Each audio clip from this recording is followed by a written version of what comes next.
इयत्ता 10वी मधील विषय गणित भाग 1 या पाठ्यपुस्तकातील प्रकरण क्रमांक 3 अंकगणितीय श्रेणीमध्ये सराव संच 3.4 मधील हे दुसरे उदाहरण आहे। या दुसऱ्या उदाहरणामध्ये एका व्यक्तीने 8,000 रुपये उसने घेतले, दुसऱ्याकडून उसने घेतले आणि त्याला 1,360 रुपये व्याजासहित भरले। एकूण रक्कम किती भरली? 8,000 अधिक 1,360, तर ती टोटल रक्कम झाली, एकूण रक्कम झाली 9,360। म्हणजे झालं SN। एकूण रक्कम म्हणजे आली ती बेरीज SN। हे किती महिन्यासाठी भरले? 12 महिन्यासाठी। आणि प्रत्येक महिन्याला तो व्यक्ती 40 रुपये कमी देत होता। प्रत्येक महिन्याला 40 रुपये कमी देत होता। म्हणजे D बरोबर -40। तर पहिला हप्ता म्हणजे A म्हणजे T1 पहिला हप्ता काढायचा आणि शेवटचा हप्ता काढायचा। T1 पहिला हप्ता, 12 महिन्यातील शेवटचा हप्ता म्हणजे T12। SN बरोबर N/2। SN म्हणजे एकूण दिलेली रक्कम व्याजासहित, N/2 कंसात 2A, A म्हणजे पहिला हप्ता, A म्हणजे प्रथम पद, अधिक N-1 गुणिले D असा हा कंस गोल काढायचा असते। मग टोटल दिलेली रक्कम 9,360, N ची किंमत 12/2 याचा भागाकार 6 येतो आणि N ची किंमत 12 वजा 1 म्हणजे N-1। बघा गोल व्यवस्थित काढायचं ते चिन्ह, 12 वजा 1 म्हणजे 11 आणि वजा चिन्ह असेल तर त्याला कंस करायचा। या दोघांचा गुणाकार 4×1=4 हे दोन्ही, त्या 6 ने ती 9,360 ला भाग दिला, इकडे भाग दिला। 9,360 भागिले 6, 6×1=6, खाली उरले 3, वरून घेतला 3चा, ते 30 झाले आणि 6×5=30, 5चा भाग दिला, 30 उरले।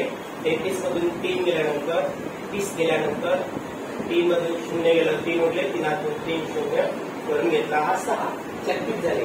6×6=36, हे 6चा भाग बसला वर, 6तून 6 गेलं 0, 3तून 3 गेलं, इथे 0 आणि हा जो वरचा 0 आहे तो भाग दिला आणि वरता दिला, वरती तो 1,560 हा भागाकार। आता हे उजव्या बाजूला जे आहे वजा 440 ते डाव्या बाजूला आणायचे, बेरीज होईल आणि या दोघांची बेरीज 2,000 होते। 2,000 बरोबर 2 म्हणजे A बरोबर या 2 ने भाग दिला तर B आणि A ची किंमत आली 1,000। म्हणजे त्या व्यक्तीने पहिला हप्ता भरला 1,000। आता 12वा हप्ता म्हणजे T12 काढायचा, TN त्यासाठी लिहायचं A अधिक N-1 असे चिपकू द्यायचे नाही, N-1 दोन कंस पण व्यवस्थित काढायचा, गुणिले D, N ची किंमत 12वा हप्ता काढायचा, A म्हणजे आताच काढला पहिला 1,000। बघा 0 आणि O मध्ये फरक आहे। 0 जर लिहायचा असेल तर असा अंडाकृती काढतात आणि O जर लिहायचा असेल इंग्रजी मधला अक्षर असं गोल लिहायचं, असं लिहायचं। आणि 0 लिहायचा असेल, this is the difference between, this is the digits, हे अंक आहे आणि हे अक्षर आहे, इंग्रजीतलं वर्णाक्षर आहे, असं या दोघांमधला हा फरक झाला। म्हणजे 1,000 1च्या आकारा एवढा मी 0 काढला। N म्हणजे 12 वजा 1 आणि D म्हणजे वजा 40, तो 4 एवढा मी 0 काढला।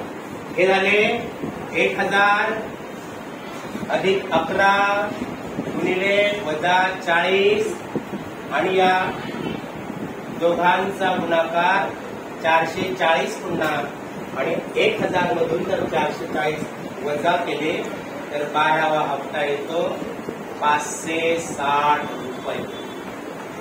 म्हणजे त्या व्यक्तीने पहिल्या हप्त्याची रक्कम भरली 1,000 रुपये आणि शेवटच्या हप्त्याची रक्कम भरली 560 रुपये।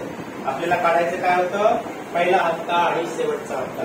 त्या व्यक्तीने एका व्यक्तीकडून 8,000 रुपये घेतले उसने, 1,360 रुपये व्याज दिलं आणि व्याज दिल्यानंतर 9,360 एकंदर रक्कम झाली पेड केली, इकडे टाकली यांची किंमत 12, त्याचा भागाकार 6, त्याचा भागाकार 1560, हे वजा 440 इकडे येऊन अधिक झाले, दोघांची बेरीज 2000, 2000 या 2ने भाग दिला, त्याचं एक ची किंमत आली 1000, 1000 म्हणजे पहिला हप्ता आणि 12वा हप्ता काढण्यासाठी टीएन वापरलं. टीएन बरोबर ए अधिक एन वजा 1 टी, ए म्हणजे 1000, 12 वजा 1 म्हणजे 11,